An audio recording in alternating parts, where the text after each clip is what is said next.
Halo teman-teman, ketemu lagi. Hari ini kita akan belajar tentang asuransi lagi. Dan pokok bahasan utama yang akan saya bagikan hari ini adalah tentang klaim. Kenapa sih ada klaim yang dibayar dan ada klaim yang ditolak?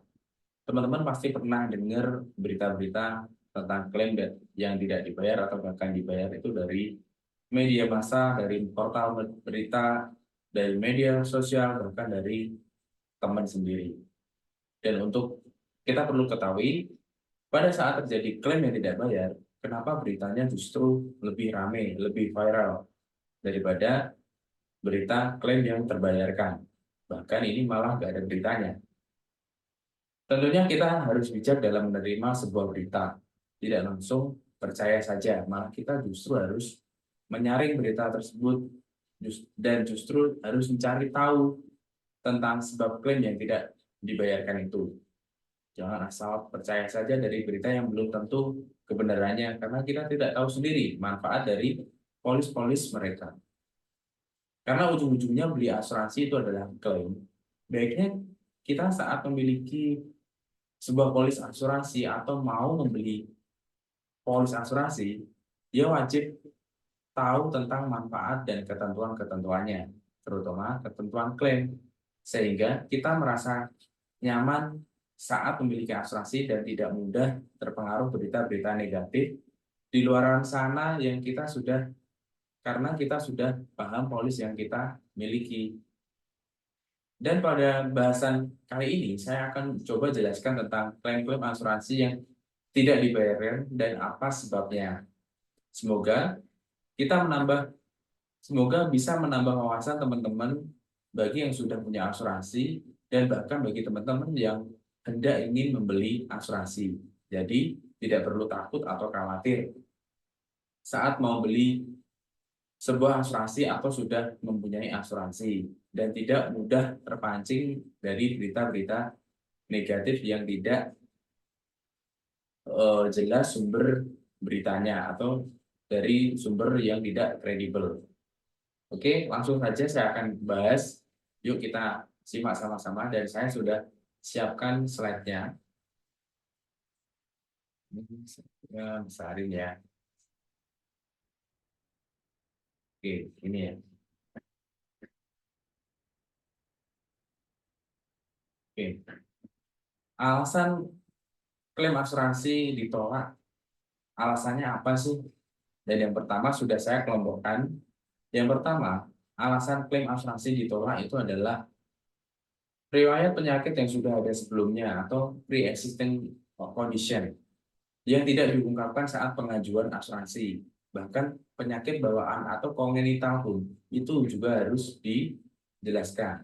Pada saat terjadi klaim dan diketemukan saat terjadi investigasi, kalau penyakit ini sampai penyakit bawaan ini ditemukan dan riwayat penyakit bawaan ini ditemukan, ini klaim bisa jadi tidak dibayar karena kita tidak declare dari awal, tidak mengungkapkan apa yang sebenarnya yang kita sudah punyai riwayatnya. Karena asuransi itu mengcover segala sesuatu yang belum terjadi. Jadi kalau seseorang sudah mempunyai riwayat penyakit, berarti sudah mempunyai riwayat yang sudah terjadi. Nah, maka dari itu pada saat pengajuan kita harus declare tentang kondisi kita supaya klaim kita ke depannya itu lancar, tidak bermasalah. Gitu. Kemudian yang kedua adalah polis asuransi kita itu masih dalam masa tunggu dan perlu diketahui dalam contoh asuransi kesehatan atau asuransi sakit kritis itu ada masa tunggu 30 hari, 90 hari, dan 12 bulan. Jadi pada saat terjadi klaim sebuah penyakit yang masih dalam masa tunggu, itu juga tidak bisa dibayarkan teman-teman. Contoh, contoh penyakit hipertensi harus menunggu masa tunggu itu 12 bulan. Sehingga kalau terjadi klaim sebelum 12 bulan, penyakit hipertensi ini, ya klaimnya belum bisa dibayarkan karena belum selesai masa tunggunya. Namun setelah selesai masa tunggunya hipertensi ini, penyakit ini, ya akan di-cover dengan syarat hipertensi ini juga merupakan bukan riwayat penyakit yang sudah ada sebelumnya, gitu ya. Kemudian yang nomor tiga itu adalah salah beli produk sehingga manfaatnya tidak sesuai. Contoh begini, pengennya membeli asuransi kesehatan karena asal percaya sama konsultannya aja, asal percaya sama agennya aja, ternyata polisnya yang datang itu adalah asuransi jiwa. Dan pada saat sakit dan dipakai klaim ke rumah sakit, yang dibawa itu polis asuransi jiwa, ya pasti tidak bisa dibayarkan karena bukan manfaat kesehatan, tapi manfaat uang pertanggungan. Ya, jadi kita kalau membeli asuransi, kita harus tahu produk yang kita beli dan harus baca tentang manfaat-manfaatnya. Sehingga pada saat terjadi klaim, itu juga lancar aja teman-teman. Tidak terjadi masalah. Oke. Kemudian yang keempat, alasan klaim asuransi ditolak itu adalah polisnya tidak aktif atau lapse. Ya, sehingga pada saat polisnya itu tidak aktif dan menggunakan polis ini untuk klaim, ya nggak akan terbayarkan karena manfaatnya sudah nonaktif. Polis polis tidak aktif itu disebabkan karena lupa bayar premi, atau polisnya sudah ditutup, atau masa cuti preminya sudah habis. Nah itu teman-teman. Kemudian yang kelima adalah indikasi kecurangan atau pemalsuan data atau non disclosure dan sebuah pelanggaran hukum teman-teman. Misalkan yang non disclosure itu pemalsuan data itu misalkan begini teman. Dia sudah mempunyai riwayat kayak nomor satu itu, tapi tidak diungkapkan. Kemudian contoh orang yang sudah meninggal KTP-nya diasuransikan. Nah, ternyata pada saat terjadi klaim, terjadi investasi diketemukan ya pasti nggak bisa dibayarkan. Kemudian yang berikutnya itu adalah terjadi pelanggaran hukum, misalkan begini.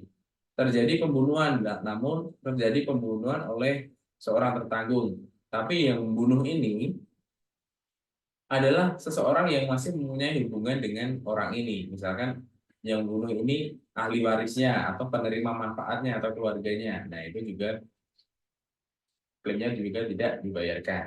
Kemudian eh, pada saat terjadi kecelakaan lalu lintas, misalkan tidak bawa helm, tidak punya SIM, SIM-nya mati, atau kemudian menerobos lalu lampu merah, itu kan pelanggaran hukum. Itu juga tidak dibayarkan. Kemudian yang keenam adalah berkas dokumen tidak lengkap teman-teman. Misalkan pada saat pengajuan klaim rembes atau pengajuan klaim meninggal, itu kan ada dokumen-dokumen atau berkas-berkas yang diminta oleh perusahaan asuransi. Misalkan pada saat terjadi klaim meninggal kita, contohnya ya, harus ada namanya surat kematian, harus ada kalau meninggal di rumah sakit harus ada surat keterangan dokter. Nah, ini tidak dilengkapi, tidak ada ya pasti klaimnya tidak dibayar. Kemudian bukan itu aja, misalkan dimintain buku rekening atau KTP-nya belum dikirimkan, tapi orangnya itu malas ngurus, yo nggak bakal dibayarkan karena berkasnya aja tidak lengkap, gitu teman-teman. Dan ini kebanyakan orang juga malas ngurus klaim yang nomor 6 ini. Jadi sehingga pada sudah jalan setengah jalan diminta surat-surat lainnya, orangnya sudah malas ngurus. Jadi langsung keluar, bilang ke teman-teman atau saudara atau manapun, langsung bilang klaimnya susah, klaimnya ribet banget lah ini. Padahal tidak ribet, karena kalau tidak diurus ya ribet, tapi kalau diurus ya jadi nggak ribet. Nah, gitu ya teman-teman. Yang nomor 7 adalah tidak mengerti prosedur klaim, baik nasabah dan agennya. Jadi terjadi kesalahan, bisa jadi kesalahan dari agennya dan nasabahnya. Sehingga pada saat terjadi sebuah klaim, orang ini tidak menguasai tentang tata cara atau prosedur klaim, dan agennya juga nggak cakap, ya bisa jadi klaimnya juga nggak terbayarkan. Contoh, mau klaim mau klaim ke perusahaan asuransi A misalkan, prosedurnya harus mengisi namanya formulir-formulir kayak dokumen nomor nomor ini harus minta namanya surat keterangan dokter misal begitu ya, seperti nomor 6 ya tidak jauh beda ya ternyata ini tidak dilengkapi dan akhirnya juga klaimnya juga tidak bisa dibayarkan gitu.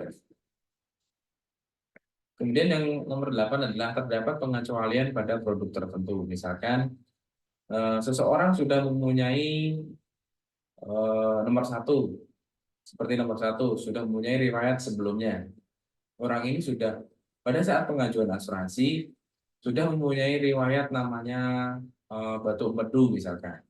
Sehingga pada saat pengajuan asuransinya pengajuannya ini diterima. Tapi segala sesuatu yang berbentuk dengan batuk empedu itu tidak dijamin atau tidak di-cover. Ya pasti kalau terjadi klaim tentang batuk empedu ke depannya ya pasti tidak akan di-cover karena ini merupakan seorang karena ini merupakan sebuah pengecualian polis gitu. Kemudian tentang resiko misalkan, tentang resiko sebuah pekerjaan. Kalau terjadi klaim tentang pekerjaannya ini tidak di-cover misalkan. Nah, itu juga kita harus tahu pengecualiannya. Contoh penyakit bawaan yang nomor satu tadi kongenital, jadi segala sesuatu yang berasal dari bawaan lahir kelainan bawaan itu tidak di-cover. Nah, itu pengecualian kita juga harus tahu bahwa pengecualian ini juga sangat penting karena orang itu nggak memahami. Yang penting kalau punya asuransi ya bisa klaim aja, gitu aja. Itu kalau tahunya kan banyak kan orang begitu. Tapi ternyata tidak seperti itu karena asuransi konsepnya adalah mengcover segala sesuatu yang belum terjadi. Ya. Oke, sampai sini aja teman-teman untuk alasan klaim asuransi ditolak. Alasan klaim asuransi itu ditolak.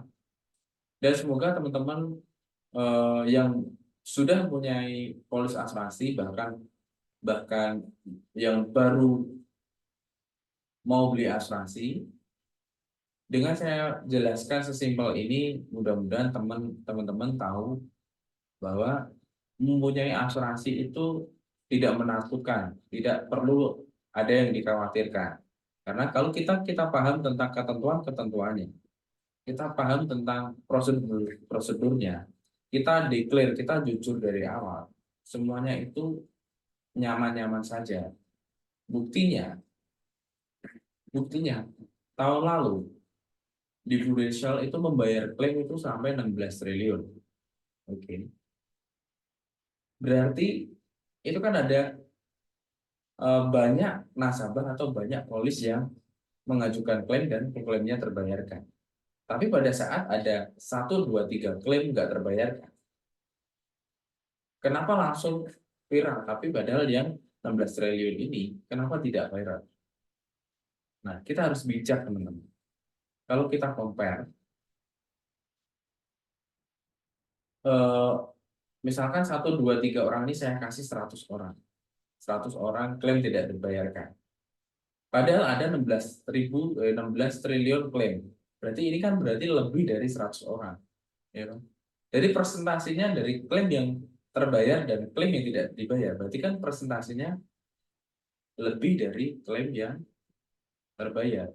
Nah, maka dari itu kita harus percaya yang mana nih? Nah, kalau kita tahu tentang perbedaan yang cukup signifikan ini, pasti ada sesuatu, pasti klaim yang tidak bayar ini pasti ada sesuatu dari ke-8 yang saya jelaskan ini, ke-8 kriteria klaim yang ditolak ini. Sehingga kita lebih bijak dalam menerima informasi dan lebih tahu, oh ternyata klaim yang tidak bayar itu ternyata seperti itu alasannya. Nah, jadi yang benar yang banyak orang bilang klaimnya susah, klaimnya ribet, atau susah klaimnya, itu saya jamin mereka itu pasti enggak. Saya jamin pasti mereka itu tidak paham tentang ketentuan klaim dan pasti ada salah satu di antara 8 ini yang mereka tidak dipenuhi. Oke. Untuk jelasnya, kalau teman-teman mau diskusi dengan saya, mau diskusi tentang polisnya teman-teman, atau mempunyai pengalaman tentang klaimnya teman-teman, bisa didiskusikan dengan saya. Yuk kita bedah sama-sama. Apa sih yang menyebabkan klaimnya teman-teman itu nggak dibayar? Perusahaan asuransi itu pasti membayarkan klaimnya teman-teman, karena itu memang sudah kewajibannya. Kalau tidak dibayarkan, pasti ada sesuatu yang kurang, pasti ada sesuatu yang tidak sesuai ketentuan. Jadi teman-teman harus tahu. Kita kan bisa telepon, kita kan bisa minta keterangan sama perusahaan asuransi tersebut. Jadi jangan didiemin aja kalau klaimnya kita tidak dibayarkan. Kebanyakan nomor 6 itu juga sama itu. Klaimnya ribet, klaimnya ini susah pengurusannya, harus minta keterangan ini. Ya, itu kan emang ketentuan, itu kan emang prosedur. Jadi ya harus kita lakukan supaya klaimnya kita bisa terbayarkan, berarti dokumennya kita juga harus lengkap. Dan saya juga punya pengalaman. Ternyata kalau mengurus klaim karo berkasnya lengkap dan sesuai ketentuan itu juga mudah. Saya pernah bantu klaim, kejadiannya sudah 2 tahun yang lalu, tapi baru diklaimkan sekarang. Itu bisa loh teman-teman. Perusahaan asuransi masih mau menerima. Dengan catatan kita menyampaikan apa adanya, kronologinya kenapa sih klaim kok sampai 2 tahun baru diajukan. Ya, ternyata setelah berkas dilengkapi beres, tidak ada apa-apa. Berarti perusahaan asuransi ini semuanya baik, ya kan? Kita aja yang perlu perlu mempunyai pemahaman yang lebih tentang ketentuan-ketentuan dari sebuah polis asuransi. Oke teman-teman, begitu aja tentang bahasan alasan klaim asuransi ini ditolak. Semoga pembahasan saya bisa membuka pikiran teman-teman, bisa mendapatkan tambahan wawasan dari sebuah polis asuransi dan ketentuannya, sehingga kita pada saat membeli asuransi dan sudah punya asuransi pun tidak khawatir kalau kita sudah memahami tentang ketentuan-ketentuan ini. Oke teman-teman, sampai di sini, sampai ketemu di pertemuan berikutnya, sampai ketemu di pembahasan-pembahasan berikutnya, dan selamat pagi.